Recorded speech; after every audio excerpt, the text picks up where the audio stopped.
Kadeem, welcome to the cave. Thank you, brother. What's happening?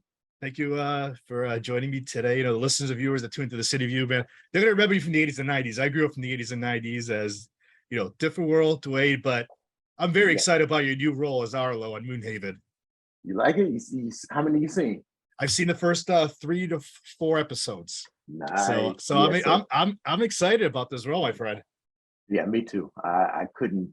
It was one of those scripts that I read that I was thrilled that they were gonna make it, and then I had a chance to be a part of it. Like I couldn't wait. I couldn't wait to audition. I couldn't wait to get a call back. I couldn't wait for the whole process to play out. And once I got the role, I was like, oh my God. And I got to go to Ireland. Right. I'd never been to Ireland. Big difference between comedy and or like even like Teenage Bounty Hunters to this. Yeah, absolutely. Like we're on a whole nother planet in a whole nother time frame. Yeah, Bounty Hunters was fantastic, but to have a chance, after that one got nixed to jump into this, I consider myself lucky. Yeah. So let's jump right into it. Like, how were you approached for this role? And now, like, what was like, how many times did you read that script before you were like, man, this Oh is my like, God. this is what I want to do this? Yeah. So the first time it was just an audition, Okay. and then the feedback was really good from our creator Peter Akko, and then he said, I want you to take a look at the first script, just to get more into it, just to see, where we're going. Yeah. And I was like, sure. And I read the script, and I probably read it twice just to study it because it was so weird, so different, so like not like I needed to be convinced at all, because I knew from the sides that I read the audition pages, I was in. It was the script was just icing on, just it felt like a cherry on top, just letting me know more of this story and getting me more excited. So yeah, I read it twice and maybe then went back and met with him again and read some more stuff. Yeah, it was great. Are you a fan of sci-fi? Yeah, I grew up a Star Trek kid though. Yeah. Yeah, That's and right. Star Wars. I must have stood in line and watched Star Wars like 17 times. Like, yeah. Wow. What do you think of the new Star Wars and all the shows? Um, I haven't watched because since I'm a habitual binger, Yeah. I learned with Breaking Bad that I want you to be finished before I start. Mm. And the same thing with Game of Thrones. Like everybody was all, going crazy, and I had missed the first season. Yeah. And I was like, oh, they're on to the second season. I'll just wait till they're done with the second season. And I was like, oh, they're on to I missed it. Well, you know what? And I was like, I'll wait. And a month and a half before the season finale, I watched all 8 seasons. Wow. I just did like a season every 4 days or something like that. Just caught up so that by the time they got to the finale, I was right there watching the finale, maybe 30 minutes behind everybody else because I had just finished like episode 7 or whatever, and it was catching up to it. But yeah, I'm like that. I'm a binge watcher, so I usually wait for things to completely run their course and then sit down and take my time to get through. So Arlo, how describe him? What was the description you were given for Arlo, and how did you what kind of input did you put to play this character? Yeah, Arlo's a bit of a dreamer. He's a third generation Mooner. So to me, I figured that meant this is my grandfather's work who started it, and then my father carried it on, and now I am third generation. He's true loon. He believes he's bought in 100% to the cause. He was kind of described as by Peter to me as Paul's best friend, like best friend you have in college, and you work together and you develop a closeness, and it's there's nothing like these are just two platonic friends that love each other, and they're not afraid in the moon time in our culture to express it. So yeah. So what did I bring to him? I wanted him to be a storyteller for sure. Not the best detective. He's still learning how to deduce and detect.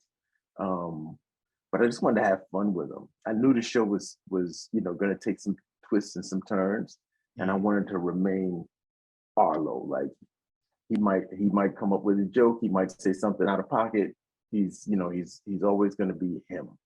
The one thing I thought of, I think on the first or second day of shooting, was his hand posture. I wanted his hands to kind of rest a certain way. Yeah. Not threatening, as a detective, not threatening, peaceful and open, but if you mess around, he might break into some, he might have to pull it out on you. So yeah, it was very little. Like, every now and then there'd be an ad lib I'd throw in just to keep my other actors on their toes and having a good time, just to mix it up and have fun. But for the most part, it's well written. It's a well written show, and I pretty much followed along. Yeah. Now, like the producers and did they like even ask you like your thoughts about like how to do certain things, like pretty much like bounce ideas off each other? Yeah. Very collaborative. Our directors, especially our pilot directors, we had a 2-week rehearsal period. Okay. Where we just kind of went in and rehearsed scenes and tried, because it was the pilot. And so this was going to set the tone for the rest of the season. So we had these cool rehearsal sessions where we just went into the studio and kind of walked through some scenes and talked about them and, and collaborated. And they were great. And I had a ball with them. So yeah, it was a very open. If I ever thought, we got a jail with 3 guys in it. 2 of them can't be black.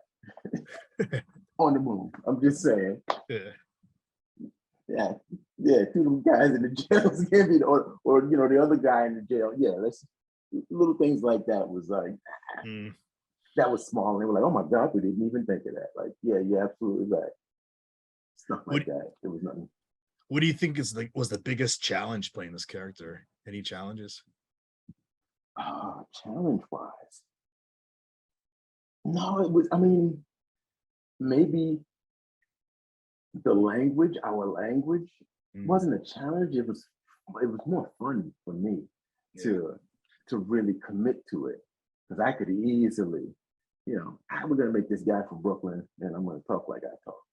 Right. But I wanted to really kind of lean into, wait, this is 180 years into the future or so, and we live under a whole different culture. There's a whole different way of thinking and living. So your life is your own in a way, but you're living towards building this bridge so that we can save Mother Earth. So yeah, the challenges were more fun. They weren't obstacles in any way. They were just like steps to climb up and get better, and they kind of helped you give life to the character. Do you like to be challenged with roles? Absolutely. Anytime I can find something that's weird and different, I want to do it. Yeah, like Bounty Hunters was a challenge, because I was like, well, I got ideas about where this guy should be, but if they let me do it like that, it'll be a whole lot of fun. And they were completely on board. And the same with Arlo. Like, yeah, this is where I've never, there's a lot of words that I wouldn't say. There's a lot of, the comedy part isn't the challenge for me. It's more, grounding it in reality. And then the jokes are even better. The comedy is even better. What do you love about Arlo? And if there was like a couple of things you could tweak about him or change about him, was there anything?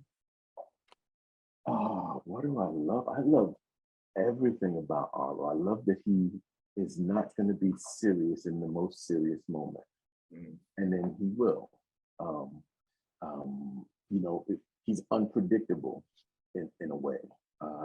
That's one of the things I love most about him, is that, when the crisis is on, he might lead, or he might sit back and push Paul to lead and make a joke.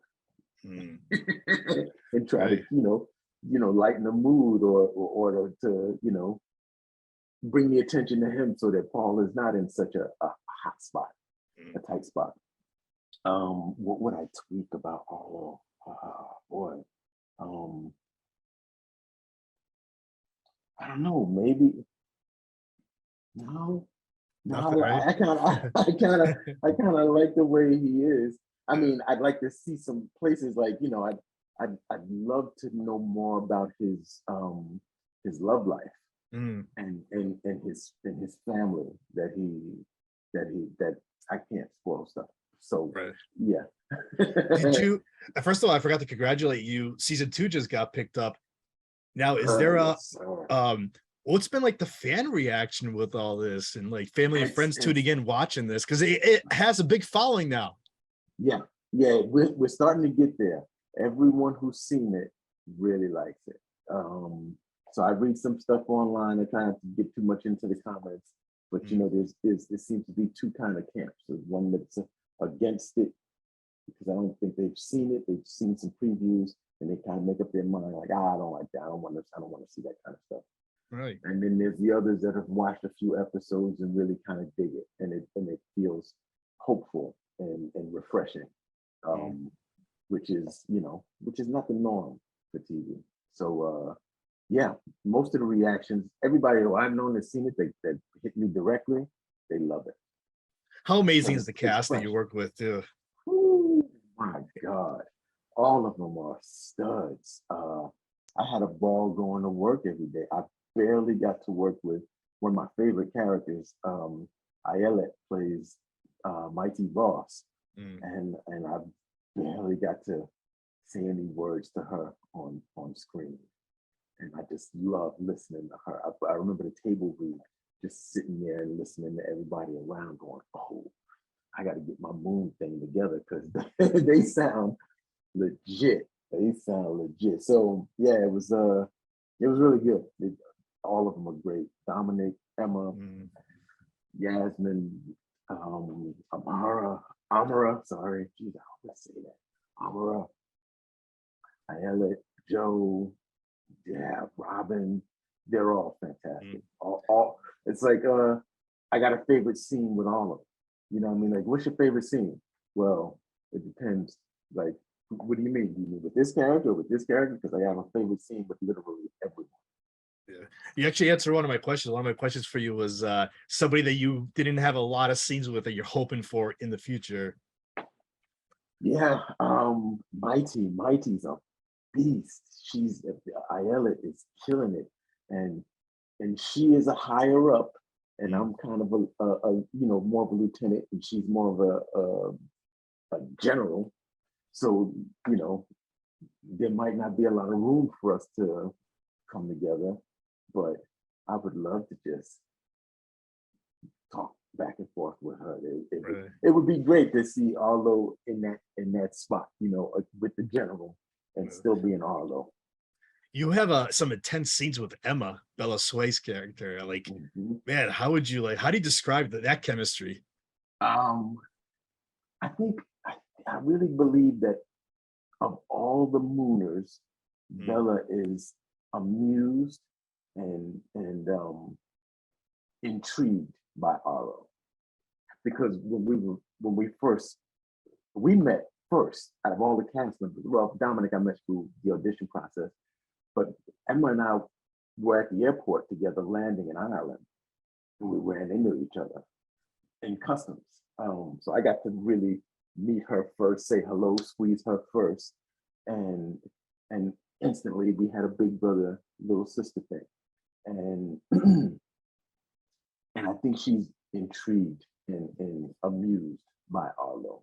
Whereas Paul and her, they have a little friction. Paul and Bella, there could be some friction. With Bella and Mighty, there's friction. With most of the characters, there's friction. But with Arlo, she is a little more relaxed, and I dig that's our relationship. Like, she smiles at Arlo, and then she doesn't smile. She scowls a lot. She's pissed. She wants to go home, and she's almost kidnapped and trapped, and now she's up here doing work. But with Arlo, she kind of relaxes a little bit, and that's cool. That's fun for us. You mentioned Ireland. How beautiful was it being there? And how long were you on set for in Ireland? I was there from the end of July to the end of November. Oh wow. Yeah, it's the most beautiful place I've ever been. I I wanted to go back. We were locked down pretty much because of the restrictions. So I didn't do much other than go to work, go to the grocery store, go home. That was my loop. And I thought, please let us get a second season because I'm going to go back and turn over every rock in Ireland. Like I didn't see anything other than the locations they took us to, which were always amazing. But I didn't get to see much other than that, you know. So I really wanted to. I was hoping for a pickup so we could go back and do the work.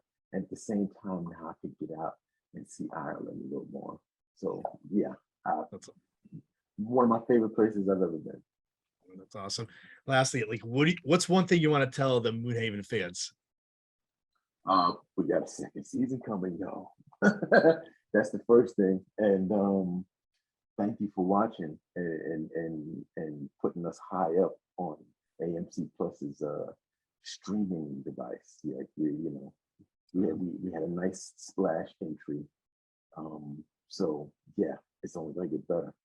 That's right. Kadeem, how can the listeners, the viewers find you on social media to keep up with you and keep up with any projects you have going on? Instagram, it's my name, Kadeem Hardison. Twitter, I use a little bit, a little crazy over there. Same, Kadeem Hardison. Facebook, no, I kind of quit Facebook. That's it. Like I don't do TikTok. It's too old. There you go.